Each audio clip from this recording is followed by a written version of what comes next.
Welcome to the Amber Nectar podcast, discussing the things we think about Hull City AFC. Welcome along to the Amber Nectar podcast, and we are all trying to smile, and possibly entirely failing after a wretched weekend, and quite possibly a weekend that was symptomatic of the overall malaise going on at Hull City AFC at the moment. But we would like to emphasise, before we start discussing the game against Sunderland in detail, that we have not been relegated yet, and there are still opportunities for City to clamber out of the self-inflicted mess that they're now in. Because let's face it, Andy, a victory over a side that had already been relegated, and the situation wouldn't have just been different; it would have been a world away from the way we are now. That's what happens when you get to this end of the season, I guess. Your successes and your failures are so much more magnified than they are in October. And it's a failure that's probably done it for us. It's probably the game that stands equivalent to Portsmouth in 2010, Burnley, over and over again throughout history, has been that one single game you pinpoint as where it all went wrong. And it's funny because the performance wasn't terrible. We've played much worse than that this season, and probably got points from worse performances as well. But there was such a lack of composure and certainty and confidence as the longer the game ticked on. And there was, we often say typical City in jest, but this was the typicalist City thing that they've ever done, I think, to lose to an already relegated, wretched Sunderland and pretty much relegate themselves in the process. The typicalness was enhanced, if that's the right word, probably not further by Swansea, then naturally going on to beat Everton, something that they probably wouldn't have been expected to do had it not been, with the extra prize of climbing above City out of the bottom three of the Premier League when there was only 2 games left. What was it like before the game though, Les? In terms of the mood of the crowd and any sort of sense of nervousness about the occasion from both the players and the supporters? Do you think that the nervousness sort of passed off between the two parties? I was thinking about that as the game kicked off. The ground was subdued, but the Cairncombe often is subdued. It's not the fiery cauldron we sort of wish it was. But I didn't get any sense of, nerves transmitting to the players. I didn't get the feel of that. I generally believed Marco Silva was immune to typical City. I had conditioned myself to believe that. I thought, City didn't finish the season well under Steve Bruce, but there's a mystique about Marco Silva. He doesn't lose at home, whether it's for City. Even at half time when it was 0-0, I was fairly composed because, quite regularly under Silva recently, we've just sort of used the first half to sort of suss out the opposition, get to half time, that's where we make the changes. And I thought, right, here it comes. And it just never came, did it? And I think you're right, Andy, in that it wasn't a bad performance. City actually played reasonably well. It's just there wasn't any confidence or swagger or purpose. And that's what we've had previously. And what pissed me off in the first half was an utter reluctance to actually just have a shot. We'd have the ball, we'd fashion a shooting opportunity, and then we think, right, let's play it on the wing and see if we can put a cross in. And to me, that's symptomatic of not truly believing you could do it. And that's the frustrating thing, is because City had a chance to truly seize their own destiny. We've not had any favours from anybody in this division ever. Every time you thought, Palace lose and then they go beat Chelsea, or it's been that kind of a season. And so City had a chance to sort of grab the bull by the horns and really say, right, do you know what? It doesn't matter what Swansea does, because by the end of the day, as a minimum, we're still going to be 2 points ahead, and we go muck it up. And after that, it did feel a certain inevitability that Swansea were going to beat Everton. What interested me about what you just said is what City did, and they didn't shoot on very often. I know Klukas had a good effort on his right foot, surprisingly, in the first half, but there did seem a certain timidity about that, and I wonder if it's anything to do with the fact that we were playing 2 strikers, and will be therefore, as a consequence, instructed to get the ball wide to those 2 strikers rather than play in a different way. Isn't it a strange world, though, where the idea of playing 2 strikers seems to be not the done thing in football. I mean, you know, some supporters remember when you played 5 up front with just 2 sort of wing halves and a couple of fullbacks. But you know, I mean, that's a long time ago. But even so, it isn't that long ago that the idea of a strike partnership was a very real thing. I mean, strike partnerships did change. There used to be 2 out-and-out goal scorers feeding off what was coming from the wings and from the midfield. Then you had 1 striker and 1 in the hole, the sort of the Shearer-Sheringham type partnership. But even that is dying a death. And the idea that you can now play 2 strikers up front in a Premier League team, especially a struggling one, is almost anathema. Well, football's changed, doesn't it? Football moves, you know, tactics develop, and now it seems to be all about flooding your midfield further forward when you've got the ball, and so it doesn't matter if you've only got 1 up front generally, because the idea is you'll send everyone up from midfield. You know, you look at Messi's not an outright striker, is he? Ronaldo's not necessarily an outright striker. It's that sort of picking the ball up from midfield and going forward with it. That doesn't concern me, but you know, there is that possibility that change did change, you know, unsettle the way we've played of late. Could it be because it wasn't so much that City played 2 up front, but Hernandez and Niasse are quite similar footballers? And they didn't seem to get going either, did they? They never, and they have linked up well this season. I'm not suggesting that they're incapable of playing together, because they've shown glimpses of it. But it just didn't work at all on Saturday, and it's an odd thing, because I was pleased when I saw that City were going with 2 forwards. I thought it was a good statement of intent. Hindsight's a brilliant thing. I wish we'd stuck with 5 in midfield now. Yeah, I think so too. But then again, you do wonder, would it have mattered what formation we picked? So, you know, was there just that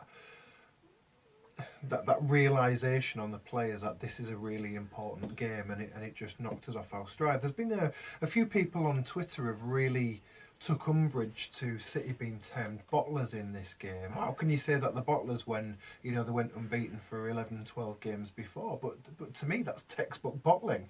You know, you play quite well, and then when it really matters, you don't do enough. To me, that is the definition of bottling. And I don't like calling City bottlers, but I just think they lost the nerve on Saturday. The double whammy of that bottling accusation, of course, is not just that City lost at completely the wrong time to lose, but who they lost to. The one game they were expected to win, and you know, that's part of the problem, the expectation that went into that game, and from the players as well. I remember that quote from Niasse going on about, it's not a question of of whether we win, it's by how many, which is a deeply unwise thing to say, especially when you're a Hull City player.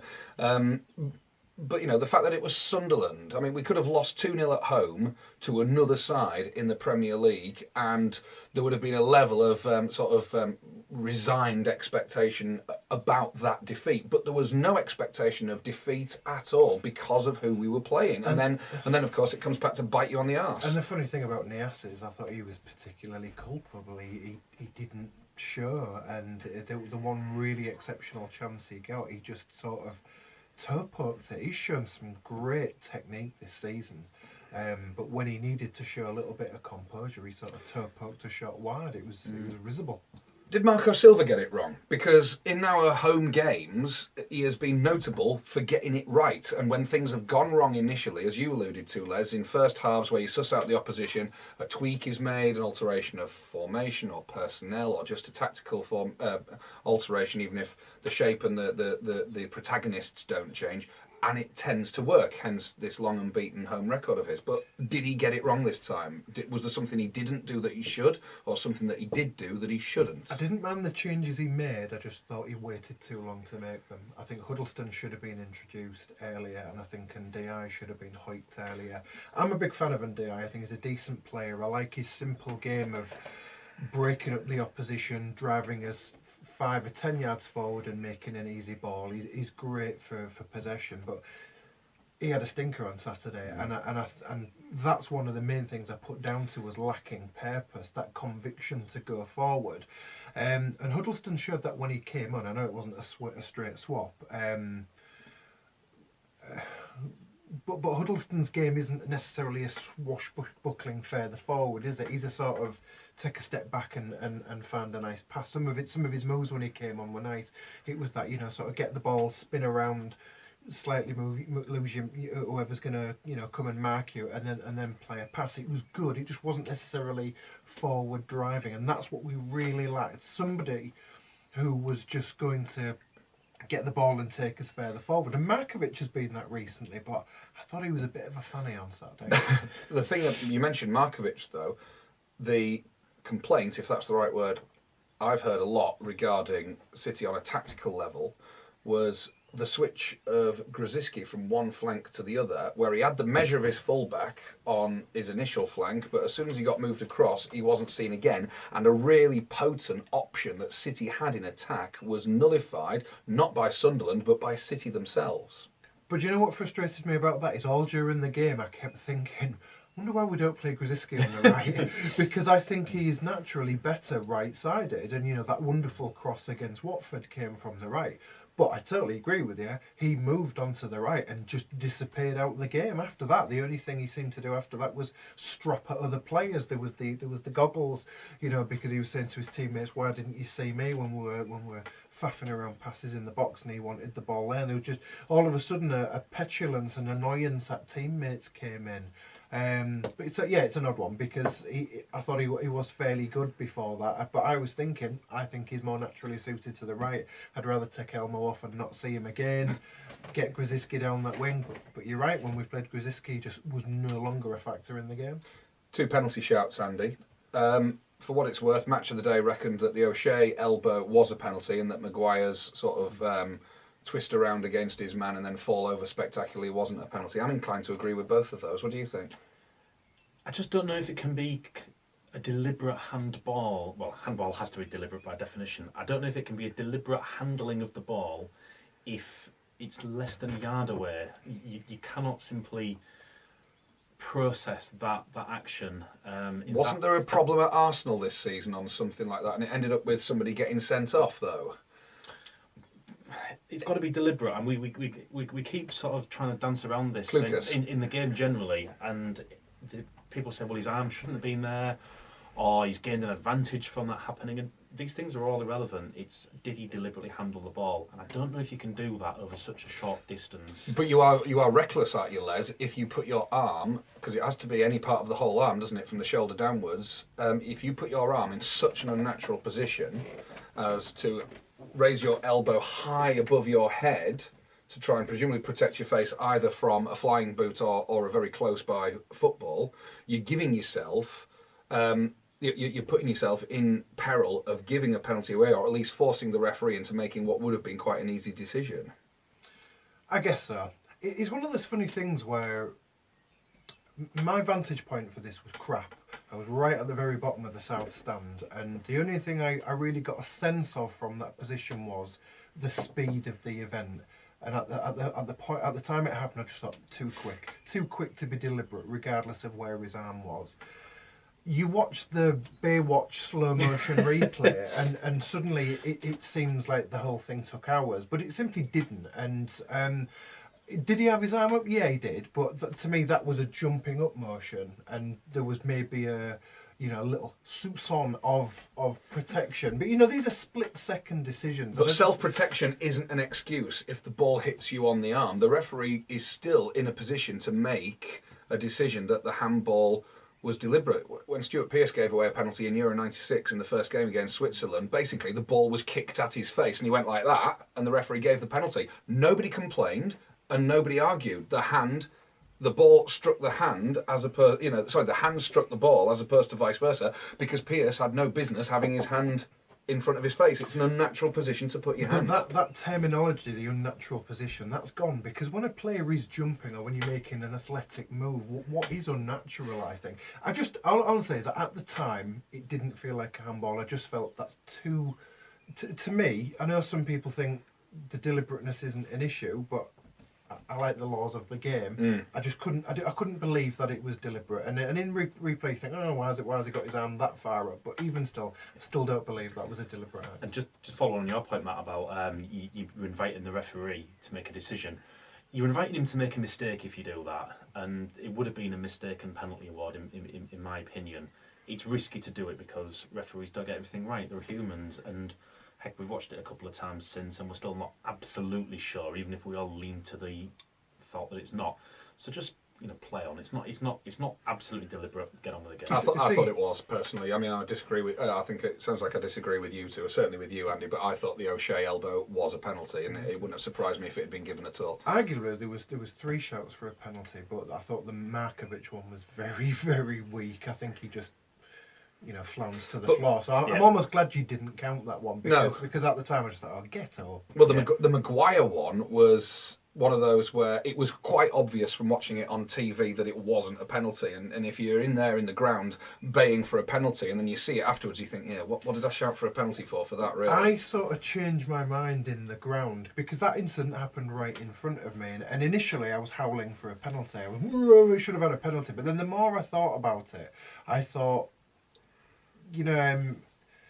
Maguire wasn't really making any effort to put his foot on the ball and turn his man. He was sort of leaving the ball over there, and as you eloquently put in things we think, was using his big ass to back into it. So my initial reaction was, that's outrageous, it's a penalty. Kenny Dalglish used to win loads of penalties that, though. But the more I thought about it at the game, I thought there was a bit of a desperation about it, rather than trying to turn and pass or shoot or something. I love this idea that I've stood with you at many a football ground over many, many years, and the very idea of you having seen a penalty not given for your side, just going, whoa, that should have been a penalty. I don't think that's your exact terminology normally when you think that we've been hard done by. That was the Baywatch slow motion. Should have had a penalty.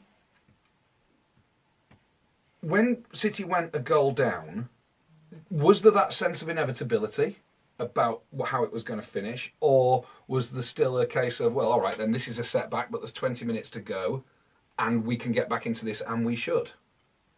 I thought it was gone. And I've been confident, growingly confident in recent weeks that a Marco Silva side can sort out a deficit. It never really felt like it was coming just because of what had preceded it. Yeah, I agree with that. Isn't that awful, though? It is awful, but at that moment there was a sinking inevitability to it, and I did feel City were going to try and pile forward and get caught on the break. I do think Defoe was offside. It doesn't matter. It was offside, but by that point I did think the game was gone. And you want to cling to having a go at the referee and the officials for failures, because it's not a nice thing to sort of have a go at your team, but I just think we have to accept that City needed to step up on this day, and they just simply didn't. And yet, and I know there's a massive, great big if on this, but if City beat Crystal Palace this weekend, I think we'll be favourites between us and Crystal Palace to stay up. We were, because then we would need to still beat Tottenham. I think, though, we are more likely to beat Tottenham than Crystal Palace are to beat Manchester United. Now, obviously, both sides are going to have... Crystal Palace will be nervous because their game is harder, at least on paper, than ours. Tottenham are going to... By this weekend, Tottenham won't be Premier League champions. They're going to finish second. Their season is done. Chelsea have got 2 matches, including one that's going on right now, that will win them the league before Tottenham kick another ball, whoever they've got this weekend, let alone the last weekend of the season when they come to us. Whereas Manchester United are more than likely still going to be chasing a top 4 place come the last day of the season. I hoped Manchester United were chasing a top 3 place when they played Swansea, and they did absolutely knack all. So I don't know. We're all clutching at straws. We are, and of course, if both teams lose, City do go down. So we're not favourites in that sense. But I just think if there's one team, we've got to beat Palace, obviously, but assuming that can actually happen, and obviously our away record suggests it's unlikely, but we've got to find something to cling on to, otherwise we might as well just drop down dead. But if we do beat Crystal Palace, then both teams are going to have to go for victories on the last day of the season, and City, I think, are more likely to get one with their opponents than Crystal Palace are. City are less unlikely to get something on the last day. Tottenham are the second best team in the country. They beat us very comfortably 3-0 earlier in the season. They've beaten miles better teams than us.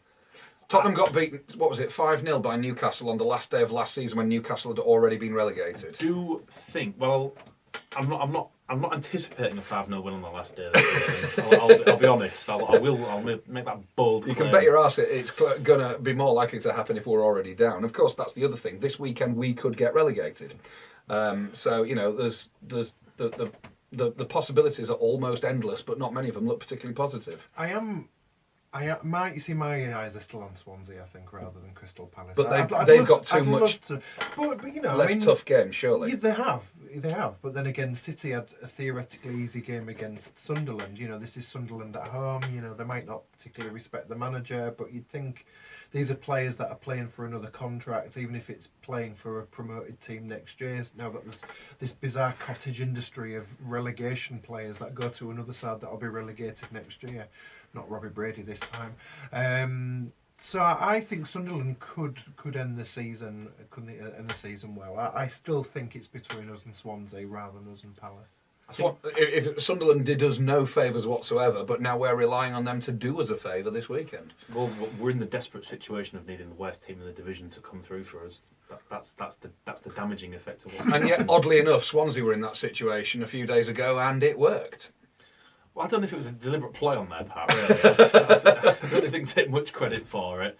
I'm going to give Swansea some credit. I know there's no Swansea fans listening or watching, but they've really stuck at it in an impressive way, and if we get relegated, they probably do deserve. I've genuinely had, because we've spent the last couple of weeks shitting our pants regarding what Swansea can do. Having watched their last couple of games, they've been genuinely quite impressive. I know Everton didn't really turn up. And given that we have a recent sort of kindred spirits sort of relationship with Swansea, because we both sort of were in the bottom division at the same time, they are one of the less unlikable clubs in what is a hideous division full of unlikable clubs. You never got that snooker triangle lobbed at your head at the Vetch Field in the last day of '98, was it?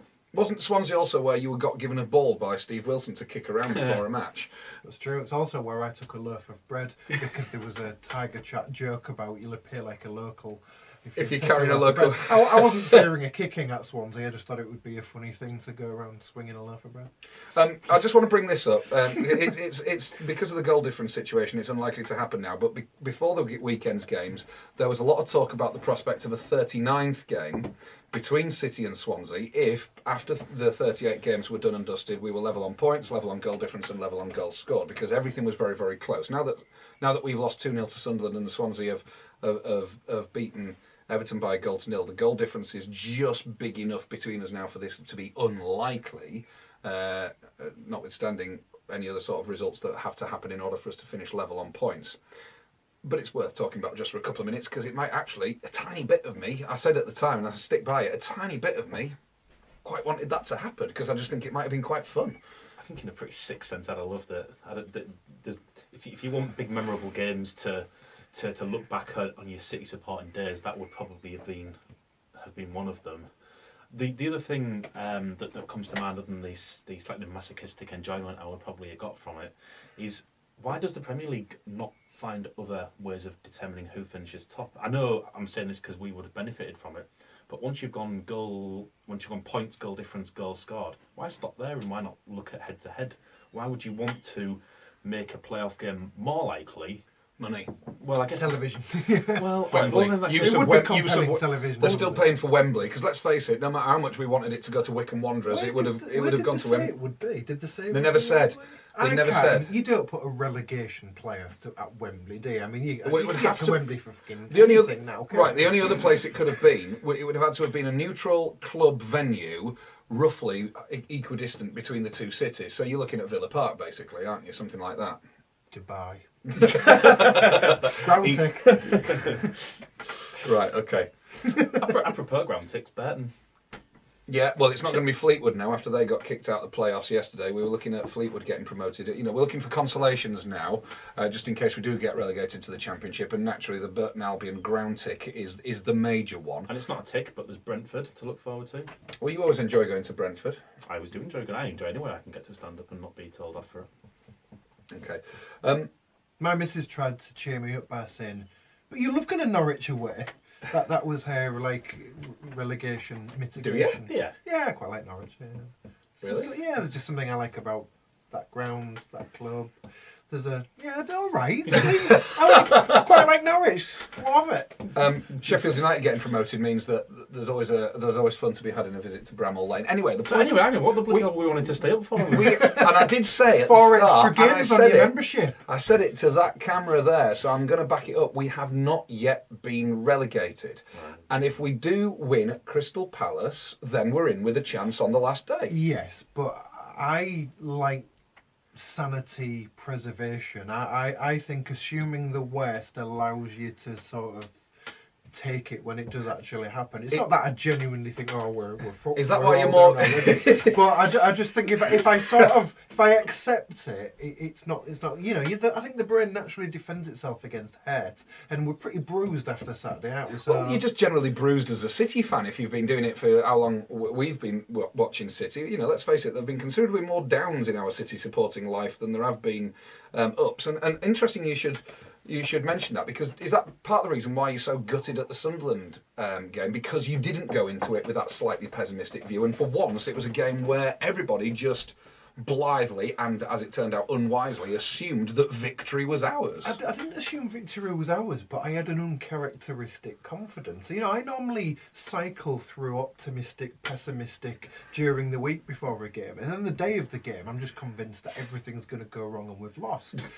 I expected to sort of go to the kick on, you know, in that permanently, oh, I'm going to vomit, I'm going to shit myself sensation, and I didn't have it, and so that like confidence, the confidence in Silva, it must be, rather than City, you know, even got me into the ground, and I sat down and didn't feel the dread I was truly expecting to feel. I feel it now though, bastards. Well, you've always been naturally pessimistic to the extent that no matter what the scenario is for City, your way of countering your pessimism is to stick a massive bet on the opposition. Yeah, I had 20 quid on Sunderland at 6-1. So, so how much is that? My maths is crap. 140 quid including your stake, something like that. Yeah. So it wasn't all bad then. I mean, it was. I think I drank half of it on Saturday night there, so it's not a money making venture, is it? Liver destroying venture. Did alcohol help? Alcohol helps over everything, according to Andy, of course. It helps. Bloody hell. You think we'd go to City without it? Okay, so there's 2 games left. Probably by tonight, Middlesbrough will have joined Sunderland, confirmed in the Championship next season. They're 1-0 down at the moment. I know we shouldn't do score flashes because by the time the podcast is finished, the game will still be going on. But they are 1-0 down at the moment. And even if they do get a draw, then it's pretty much certain that they're going to go. It's one of 3. Do you sense that on a national level there is goodwill towards City ahead of, let's say, Crystal Palace, because we have to play them, because of the way our manager has come in and answered the critics who were just basically having a go at him for his nationality? Do you think that there's an element of goodwill towards City because of Marco Silva? Yes, I do. I think 4 months ago people would have been saying, "Oh, get rid of them. Let's get Leeds in the Premier League because we need a Yorkshire club." Another ignorant geographical shite.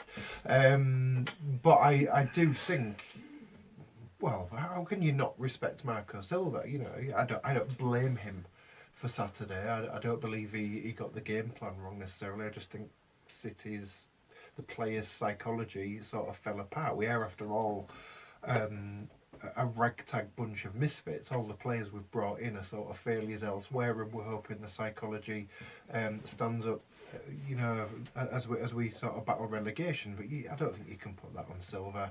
And I think people do respect Silva. In a way, Paul Mason did Marco Silva a favour by slagging him off. Because, well, one, he made himself look a colossal prick, which, you know, isn't difficult to do. I did feel slightly uneasy when Silva sort of said, "Well, you should have done your research on me." There was a little bit of arrogance before the job was done, and that kind of thing can always bite you on the arse.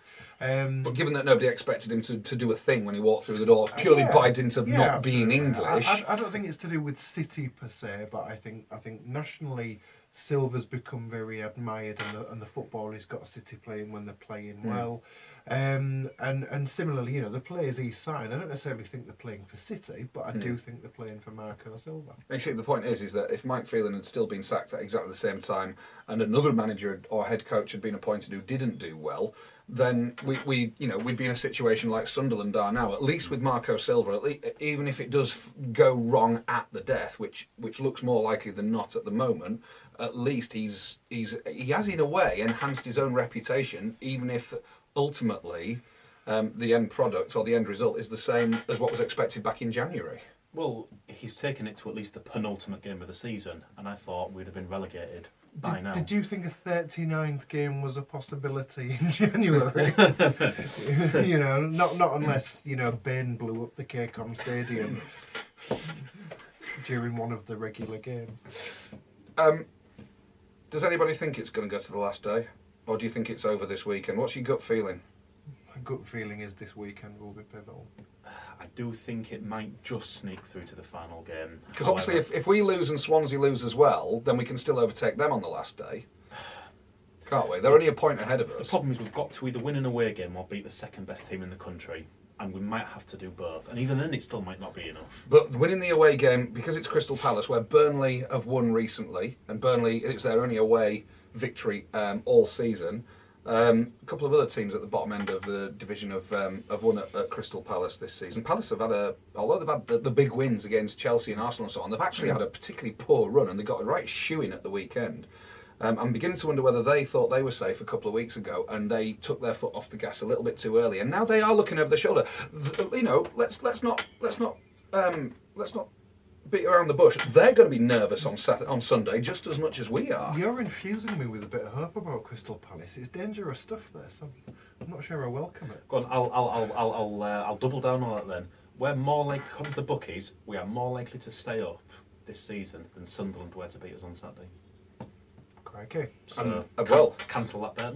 That's positivity. Hope for a League Cup tie instead, Andy. Oh yeah. If it does go to the last day, though, and of course this time next week, hopefully we'll be talking about it going to the last day.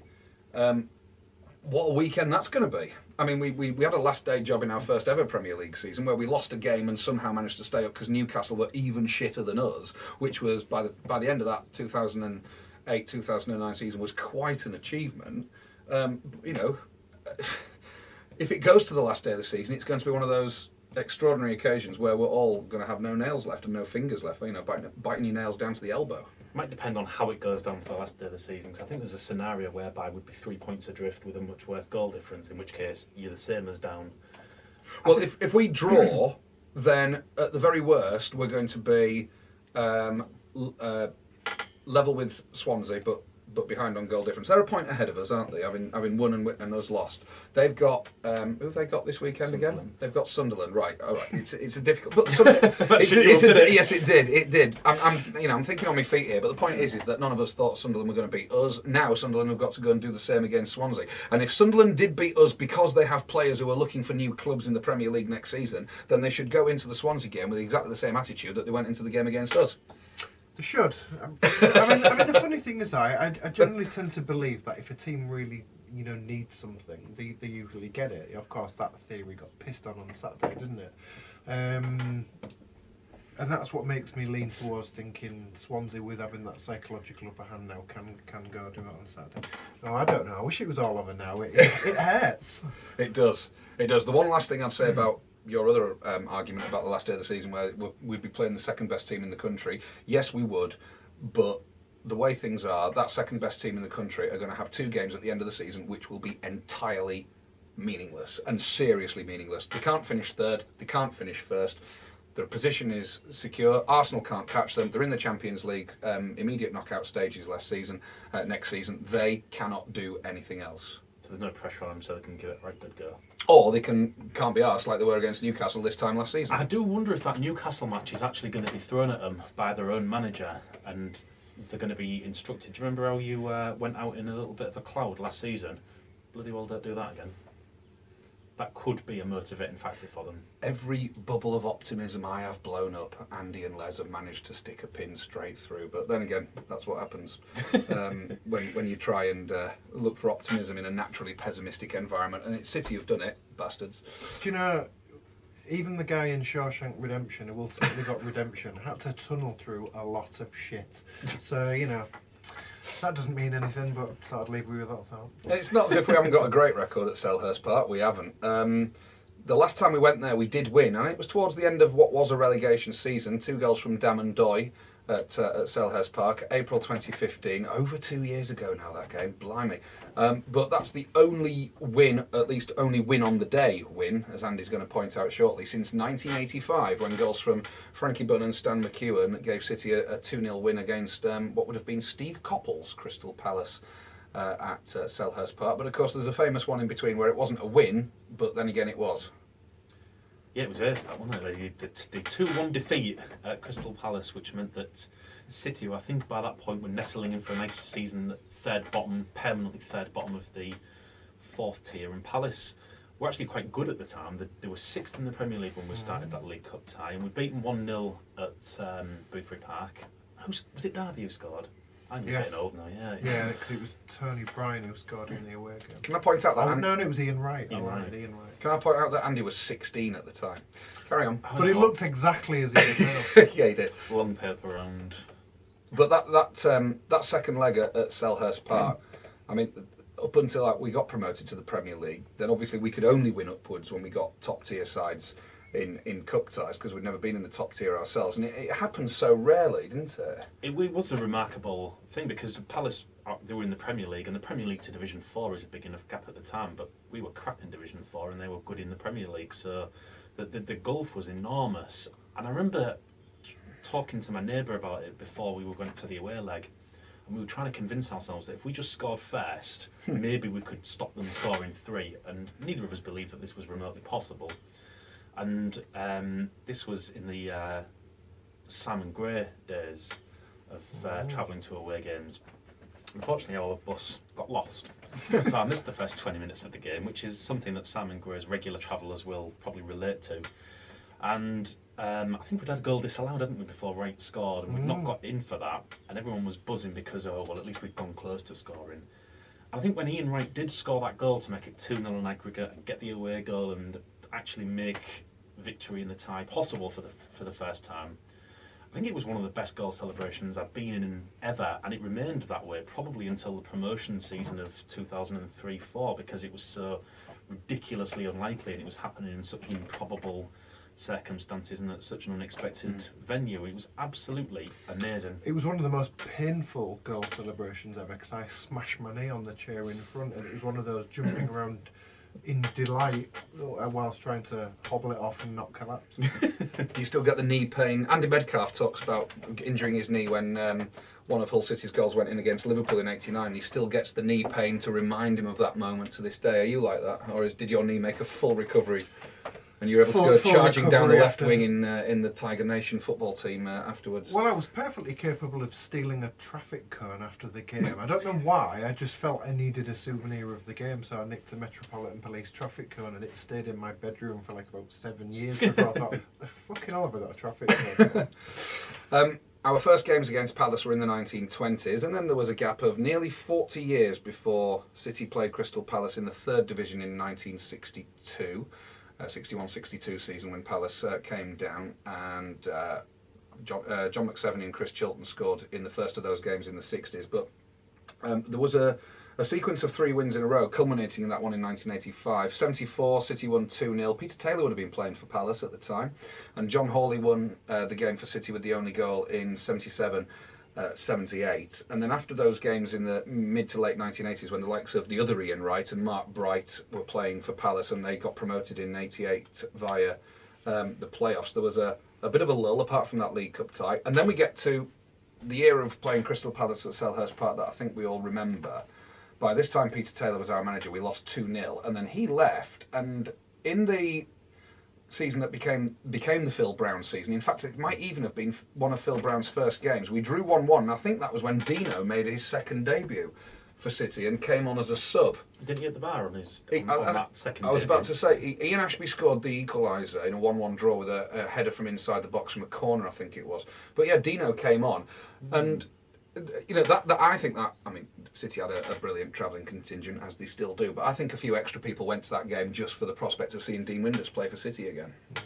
There's a great picture of Ian Ashby after his score and looking vaguely evil as he sort of fist pumps to himself after that goal. Following year, you'll remember this well, Andy. We played Palace, by now managed by Peter Taylor, of course, but they weren't going well, and it was a very tight game. It looked goalless draw written all over it, and then James Scowcroft, I remember, scored for Palace with about 8 minutes to go, and Taylor was under real pressure at Palace, and then we got a penalty in injury time, and Dean Marney stuck it away, and Palace sacked Peter Taylor the next day. And I remember a lot of City fans laughing at that, and I remember feeling a little bit sorry for Peter Taylor, you know, just because he was Peter Taylor, and he was hard to love as City manager, but the achievements and the statistics that go next to his time a City manager are not matched by many others. Well, it's interesting. You've mentioned Peter Taylor quite a few times in there, and the more distant his time at City becomes, the more I like him, because I didn't really care for him much at the time. I think I always tried to respect what he was doing, and he was sorting City out. I mean, we were a basket case for a long time, and he did a good job, and even at the time it was obvious he was doing a good job. It's just the prickliness and the fact that we went up twice as runners-up to teams that spent half the money that we did and beat us to promotion, and that's something that a lot of fans hold against Peter Taylor to this day. And it's probably unfair because he sorted us out when no one else had managed it and people had spent money before, and the club just seems as though it was permanently going to be in Division 4, and he was the man who did something about it. Given that we talked about the Yeovil game only last week because of the anniversary of that game, and we can wax lyrical about what a wonderful occasion that was his occasion. It was his team. Yeah, totally. I think Andy's got it right when you say the longer it goes on, the fonder you get. In the immediate aftermath of him going, because he did go under slightly acrimonious circumstances, there was a sense that he'd sort of left us in the lurch a little bit.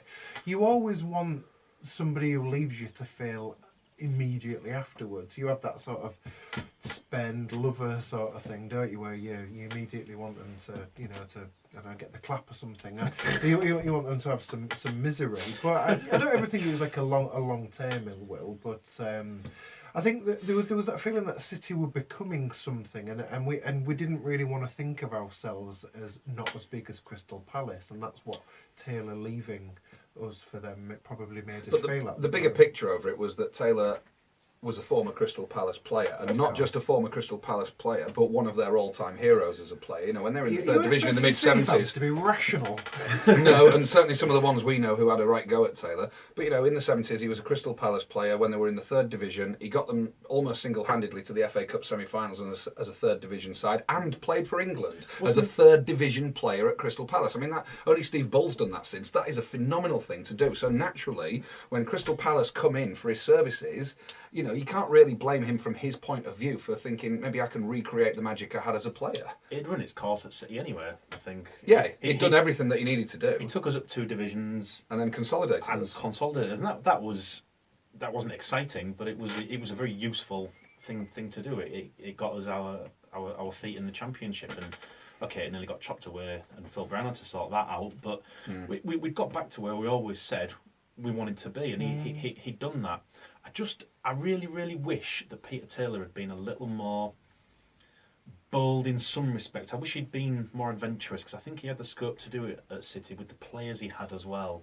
And I do sometimes wonder if he thinks that we should have won that division with 100 points and 100 goals, not just slightly grinding it out is unfair. But I think it is unfair because we actually played some incredible football and did score a lot of goals. You know, most of them seem to come from Price and Elliott on the wings. But I actually liked that time when somebody was asking him how he set out to get promoted in the Division 3, and he actually listed every player and how many goals he expected from us. Even like the centre backs, he wanted 2 goals from each of them, and he said something like, "I want 103 goals this season, and that'll get us promoted." And even after that first promotion, when he was on the balcony of the Guildhall, he said, "You know, we're going to attack this next division. We're not going to be timid. We're going to go for it." I think we consider things like everybody behind for corners and the bizarre kickoffs, but generally I thought we did play adventurous football. When you hear Taylor talk about City now, he clearly thinks of it very fondly, and I think he loves us. He loves us. But I think he loves us more now than he did at the time, and I think if he loved us that much then, we would have loved him just as much. I think part of the reason why he thinks like that is because we were his last success.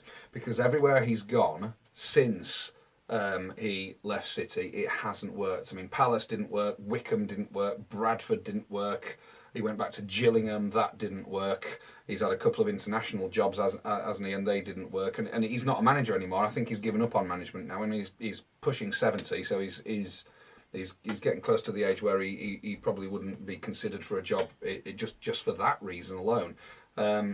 But you see him quite a bit on Sky Sports News watching City games when we're the live game on another channel, and then they've got somebody with those headphones on that don't work watching the game and giving reports to Sky Sports News, and you can tell he's still got a real affection for City. Oh, yeah, he's almost like a bit of an ambassador for City without being, anything official with the club anymore. He advocates for the club and speaks highly of them. I just wish he had that affection while he was with us, because I think he would have got it back. He was doing that Sky Sports News job when we won at Wembley in 2008. He was doing the updates for the Sky Sports News at the time, and obviously was delighted when the final whistle went, and also hearing Phil Brown give an awful lot of the credit to Peter Taylor for City getting promoted to the Premier League. Now Brown, quite rightly wanted to take plenty of the credit for himself, but he didn't have to do that. But he chose to do so anyway. Talked a lot about Peter Taylor in the context of an away game at Crystal Palace this weekend. I want to mention one more though, and we went to this, Andy, you and I. A Tuesday night game under Steve Bruce in the Championship. It was an odd game that, because we started really well, and just like we were getting into the game, Palace got 1-2, missed a penalty with David Stockdale saving it, but then I think they scored another, and Jay Simpson got us back into it, and then they got another, and then David Myler got us back into it. But it didn't quite work out. I mean, we lost 4-2 at Selhurst Park without ever really looking like we were in the game. No, I do remember thinking at the time that the referee was just going to give them enough penalties until they eventually scored one, because they both were ridiculously soft, and they were both right in front of us as well. And it was a weird old night, because 4-2, it can look like a close-ish kind of game, but it was never ever under any kind of control from City. We were all over the place, and Palace were a good attacking team at the time. I wouldn't seek to take that away from them. But the thing that's always stopped me warming to Palace is the fact that their players are really shit at staying on their feet. Yes. Serially awful at it. They've got a nasty tendency to dive, and even in the modern game it stands out, and I can't stand it. And what about the last time we went there, when we were again in a relegation battle in the Premier League, a late season fixture at Selhurst Park, and a bit of a breakaway victory, a couple from Dam and Doyle late on in the game, and at that point City, with Burnley still to come at home, amongst all those really difficult games, there was still the Burnley game to come, which we've already alluded to. But after that victory at Crystal Palace, City had a chance and didn't take it. City should never have gone down that season, should we? And although we don't think of it because he went down, but Damandoy was a little bit of a success, wasn't he? He did come and he did plunder a couple of goals. Well, he went straight to Sunderland in the summer, didn't he? Or the following January, maybe it was. Of all places, that doesn't speak well of him, does it? But, I mean, he got another Premier League club. Yeah. Generally, I thought he did fairly well for us, but just. That wounds me that season, because I just still don't think we should have gone down that season. It all felt so unnecessary, especially after that victory. I do quite like Selhurst Park. They put you in a weird corner, don't they? But they've got the sort of traditional wooden seating. I don't like trying to get there. It's always difficult. It's the only ground in London that isn't served by any public transport whatsoever, as far as I can tell. And I mean, even when you go to the nearest station, it's all overground, isn't it? It's still a fair bit of a trek to get to Selhurst Park. One last thing I want to bring up about this weekend: do you think that the fact that City are this time playing after Swansea, and that the game is midday on a Sunday, is going to have any bearing at all on the way the game is approached by the players or by the manager, or do you think it's just any other game? I don't know. If Swansea slip up, then we have got the same incentive that Swansea capitalised on against Everton on Saturday night. Indeed. It's all in Swansea's hands, unfortunately. But it might not be in Swansea's hands by the time City kick off at Crystal Palace. It's not just another game then, is it? It's crunch time. This is crunch time part 2 after feeling crunch time part 1. Lots of crunching going on, isn't there? Fraser Campbell, I think, is on the bench for Palace. He's not going to come on, and no, he's not. He's not. He just isn't.